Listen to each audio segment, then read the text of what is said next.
Hi friends, welcome to my channel. First time ನನ್ನ ಚಾನಲ್ಗೆ subscribe ಮಾಡ್ಕೊಳ್ಳಿ ಫ್ರೆಂಡ್ಸ್. ಇದು ಅಂದ್ಬಿಟ್ಟು ಒಂದು ಪಾಟ್ ನೆಕ್ಕಲ್ಲಿ ಒಂಥರ ಪ್ಯಾಚ್ ವರ್ಕ್ ಡಿಸೈನ್ ಬರುತ್ತೆ ನೋಡಿ. ಈ ರೀತಿ ಮಾರ್ಕ್ ಮಾಡ್ಕೊಂಡಿದ್ದೀನಿ ಆಲ್ರೆಡಿ. ಇವಾಗ ಇದನ್ನು ಕ್ಯಾನ್ವಸ್ ಇಟ್ಟು ಸ್ಟಿಚ್ ಮಾಡ್ಕೊತಾ ಇದ್ದೀನಿ. ಏನಕ್ಕಪ್ಪ ಅಂದರೆ ಕ್ಯಾನ್ವಸ್ ಹಾಕಿದ್ರೆ ಒಂಥರ ಸ್ಟಿಫ್ ಆಗಿರುತ್ತೆ ಅನ್ನೋದಕ್ಕೋಸ್ಕರ. ಇಲ್ಲಾಂದರೆ ನೀವು ಬೇಕಂದರೆ ಹಾಗೇ ಇನ್ಔಟ್ ಮಾಡ್ಕೋಬೋದು, ತೊಂದರೆ ಏನಿಲ್ಲ. ಆದರೆ ಒಂದು ಸ್ವಲ್ಪ ಸ್ಟಿಫಾಗಿ ಕೂತ್ಕೊಳ್ಳಲ್ಲ.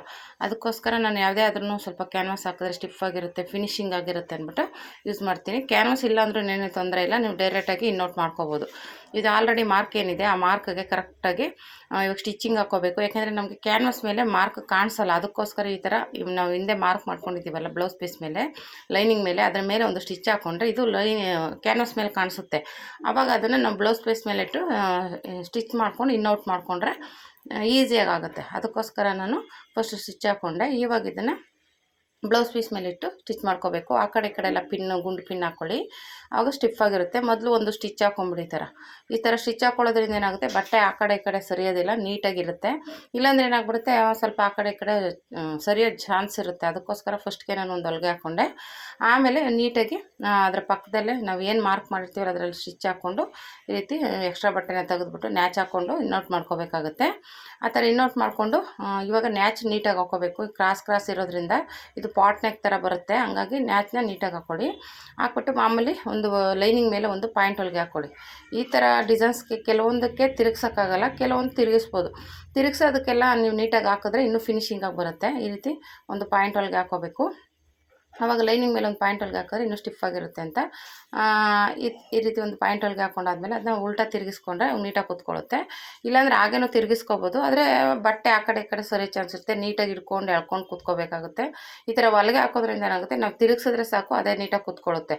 ನಾವು ಎಳೆಯೋ ಅವಶ್ಯಕತೆನೇ ಇರಲ್ಲ. ಯಾಕೆಂದರೆ ಪಾಯಿಂಟ್ ಹೊಲಿಗೆ ಹಾಕಿರೋದ್ರಿಂದ ಬಟ್ಟೆ ಮೇಲೆ ಕೆಳಗೆ ಆಗೋದಿಲ್ಲ. ಮೇಲ್ಗಡೆ ಪೀಸ್ ಏನಾಗುತ್ತೆ, ಮೇಲೆ ಕೆಳಗೆ ಆಗೋ ಚಾನ್ಸ್ ಇರುತ್ತೆ. ಈ ಥರ ಪಾಯಿಂಟ್ ಹೊಲಿಗೆ ಹಾಕೋದ್ರಿಂದ ಅದು ನೀಟಾಗಿ ಬರುತ್ತೆ. ಓಕೆನಾ? ಈ ರೀತಿ ಆದಮೇಲೆ ಮತ್ತೆ ಇವಾಗ ಮೇಲೆ ಹೊಲಿಗೆ ಹಾಕಿ ನೋಡಿ ಎಷ್ಟು ನೀಟಾಗಿ ಕೂತ್ಕೋತು. ಇವಾಗ ಏನು ನಾವೇನು ಮಾಡೇ ಇಲ್ಲ, ಉಲ್ಟಾ ತಿರುಗಿದ ತಕ್ಷಣ ನೀಟಾಗಿ ಕೂತ್ಕೋತು ನೋಡಿ. ಇವಾಗ ಇದ್ರ ಮೇಲೆ ಒಂದು ಹೊಲಿಗೆ ಹಾಕ್ಕೊಂಡ್ರೆ ರೆಡಿ ಆಗುತ್ತೆ. ಡಿಸೈನ್ ಈ ರೀತಿ ಪಾಟ್ ನೆಕ್ ಥರ ಬರುತ್ತೆ. ಇವಾಗ ಇದಕ್ಕೆ ಸುತ್ತ ಒಂದು ಸ್ಟಿಚ್ ಹಾಕ್ಕೊಂಡು ರೆಡಿ ಮಾಡ್ಕೋಬೇಕಾಗುತ್ತೆ. ಮಾಮೂಲಿ ಸುತ್ತ ಸ್ಟಿಚ್ ಹಾಕ್ಕೊಂಡು ಎಕ್ಸ್ಟ್ರಾ ಏನು ಬರುತ್ತೆ ಬಟ್ಟೆ ಅದನ್ನೆಲ್ಲ ತೆಗೆದು ರೆಡಿ ಮಾಡ್ಕೋಬೇಕು. ಈ ರೀತಿ ಹಾಕ್ಕೊಂಡು ಇದು ಸ್ವಲ್ಪ ಬ್ರಾಡಾಗೇ ಬೇಕು ಅಂದಿದ್ರು, ಹಂಗಾಗಿ ಸ್ವಲ್ಪ ಬ್ರಾಡಾಗಿ ಇಟ್ಟಿದ್ದೀನಿ ಡಿಸೈನು. ನಿಮ್ಮ ಡೀಪ್ ಎಷ್ಟು ಬೇಕೋ ಅಷ್ಟಕ್ಕೆ ಇಟ್ಕೋಬೋದು.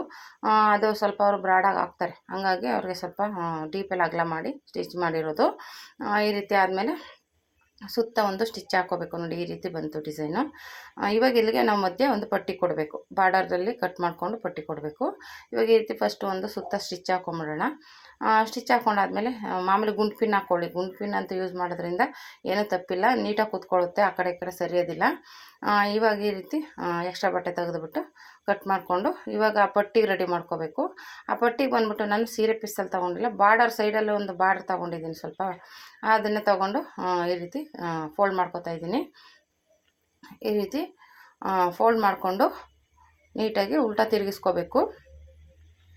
ಅದೇ ನಾವು ಡೋರಿ ಯಾಕೆ ಸ್ಟಿಚ್ ಮಾಡ್ತೀವೋ ಆ ರೀತಿ ಅದರ ಅಳತೆ ತೊಗೊಂಡು ಎಷ್ಟು ಬೇಕಷ್ಟು. ಇದು ಡೀಪು, ಇದು ಮಾಮೂಲಿ ನೆಕ್ ಆಗಿರೋದ್ರಿಂದ ನಾವು ಹಾಕ್ಕೊಂಡಾಗ ಅಗಲ ಆಗುತ್ತೆ. ಅದು ನೋಡಿಕೊಂಡು ನಾವು ಬೋಟ್ ನೆಕ್ಕಿಗೆ ಹೆಂಗೆ ತೊಗೋತೀವೋ ಆ ಥರ. ಇವಾಗ ಬೋಟ್ ನೆಕ್ ಆಗ 7 ಇಂಚ್ ತೊಗೋತೀವಲ್ಲ, 7 ಇಂಚ್ ಅಗಲ ಇಟ್ಕೊಂಡ್ರೆ ಸಾಕಾಗುತ್ತೆ.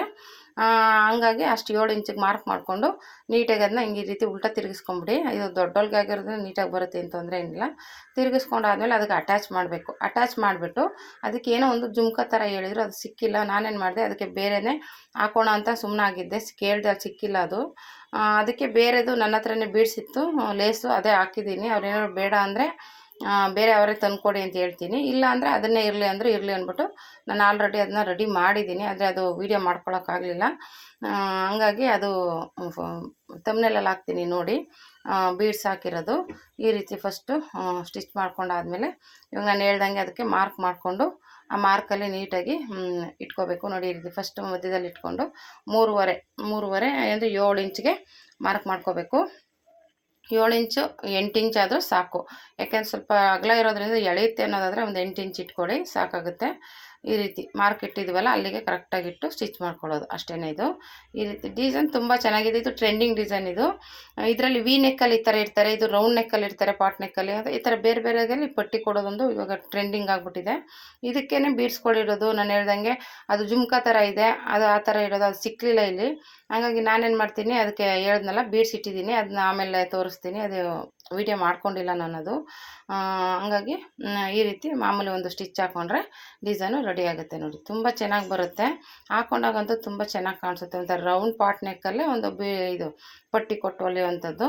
ಇದೇ ಥರ ವಿ ನೆಕ್ಕಲ್ಲೂ ನೀವು ಇದೇ ರೀತಿ ಸೇಮ್ ಮಾಡ್ಕೋಬೋದು. ವಿ ನೆಕ್ಕಲ್ಲೂ ಸೇಮ್ ಇದೇ ರೀತಿಯೇ ಮಾಡ್ಕೋಬೋದು. ಚೆನ್ನಾಗಿ ಬರುತ್ತೆ ನೋಡಿ, ಎಷ್ಟು ನೀಟಾಗಿ ಕಾಣಿಸ್ತಾ ಇದೆ, ತುಂಬ ಚೆನ್ನಾಗಿ ಕಾಣಿಸುತ್ತೆ. Thank you for watching friends.